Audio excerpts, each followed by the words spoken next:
Hi, I am Ankita Tiwari from अमिरदम company. आज मैं आपको गोल्ड की ट्रेड दिखाती हूँ कि गोल्ड में किस तरह से हम स्कैल्पिंग में ट्रेड करते हैं।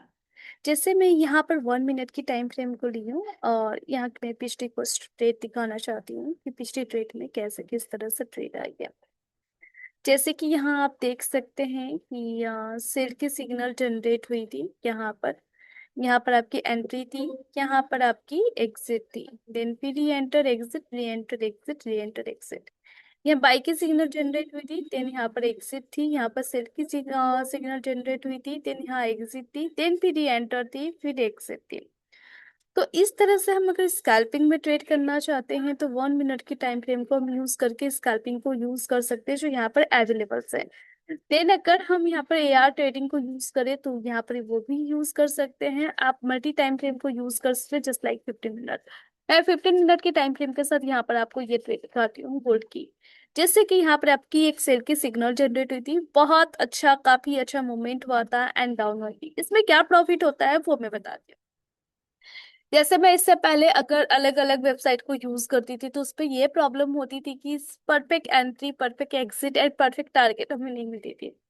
इस एफएल के द्वारा ये हमें थोड़ी सी हेल्प हो जाती है कि हमें perfect entry point, perfect exit point and हमारी टारगेट क्या है, उस बेस पे हम अपनी ट्रेल को ऐसे करके कंटिन्यू कर सकते हैं। जैसे कि मैं क्या करती हूँ कि जैसे कि अगर मैं किसी भी वेबसाइट को या कुछ भी डिमेट को यूज करती थी तो उस चार्ट पैटर्न को यूज करने के लिए मुझे यहाँ पर रिसर्च करनी पड़ती थी कि कहाँ पर एंट्री होनी चाहिए, कहाँ पर एग्जिट होनी चाहिए एंड इस बेस पे क्या टारगेट होना चाहिए। और कहीं ना कहीं मैं थोड़े थोड़े टारगेट को लेकर यहाँ पर पॉइंट्स लेकर यहाँ पर हट जाती थी, जिससे कहीं ना कहीं मुझे बाद में अफसोस भी होता था। जब मैं इस सीएफएल को यूज कर रही हूँ तो देन मुझे ये समझ में आ रही है कि परफेक्ट एंट्री कहाँ होनी चाहिए, टारगेट क्या होनी चाहिए। क्या मुझे फर्स्ट टारगेट के लिए कंटिन्यू करना चाहिए, या मुझे सेकंड टारगेट के लिए कंटिन्यू क्या करनी चाहिए, या मुझे थर्ड टारगेट के लिए कंटिन्यू करनी चाहिए। थर्ड टारगेट के बाद भी अगर मुझे कंटिन्यू करना है तो उसको मैं किस तरह से उसको मेंटेन कर सकती हूँ, वो टीएसआई के थ्रू होती है। जस्ट सपोज मैं आपको एक एग्जांपल यहाँ पर देती हूँ।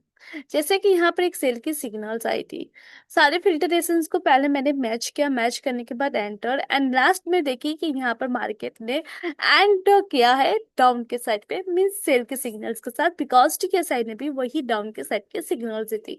Then market automatic gap down open हुई थी। देखिए 100% तो कोई नहीं होता है मार्केट पे, बट 80% या 60% की भी अगर एक्यूरेसी में मिल जाती है तो कहीं ना कहीं हमारे लिए वो हेल्पफुल हो जाती है। जो कि हम जो भी रिसर्च करते हैं उस रिसर्च पे भी कहीं ना कहीं ये एप्पल हमारी हेल्प करती है उस रिसर्च को सक्सेसफुल बनाने के लिए। तो यहाँ पर जैसे कि हम देख सकते हैं कि मार्केट गैप डाउन ओपन हुआ था, यहाँ पर सारे के सारे टारगेट कंप्लीट होने के बाद भी अगर हमें कंटिन्यू करना पड़ता है तो हमारे एग्जिट पॉइंट के लिए भी टीएसआई या फिर हमें यहाँ पर एग्जिट की पॉइंट आ जाती है। ओके, जैसे कि अगर मैंने इसी ईएफएल को यूज किया तो यहाँ पर जैसे मैं सेल की सिग्नल्स पे एंट्री की थी एंड मैं कंटिन्यू थर्ड टारगेट कंप्लीट हुई थी। देन जो रनिंग प्रॉफिट पे 5243 पॉइंट्स मिल रहे थे। देन डिपेंड करता है कि मैं इसे किस तरह से बुक करूँ, किस तरह से बुक ना करूँ। ओके, सेकंड अगर मैं गोल्डन स्विंग की बात करती हूँ तो गोल्डन स्विंग में भी देख सकते हैं कि थर्ड टारगेट कंप्लीट हुई थी। कंप्लीट होने के बाद यहाँ पर हम इस येलो लाइंस को ऐसे लेकर चल सकते हैं। जो यहाँ पर ये येलो लाइन जा रही है उसको ऐसे लेकर हम इसको कंटिन्यू कर सकते हैं। तो देखिए मार्केट में कोई 100% तो नहीं होता है, बट ये एफएल कहीं ना कहीं थोड़ी सी हमारी रिसर्च करने में हेल्प होती है। और अगर थोड़ी सी हेल्प हो जाए तो ऑब्वियसली हम अच्छे खासे पैसा बना सकते हैं।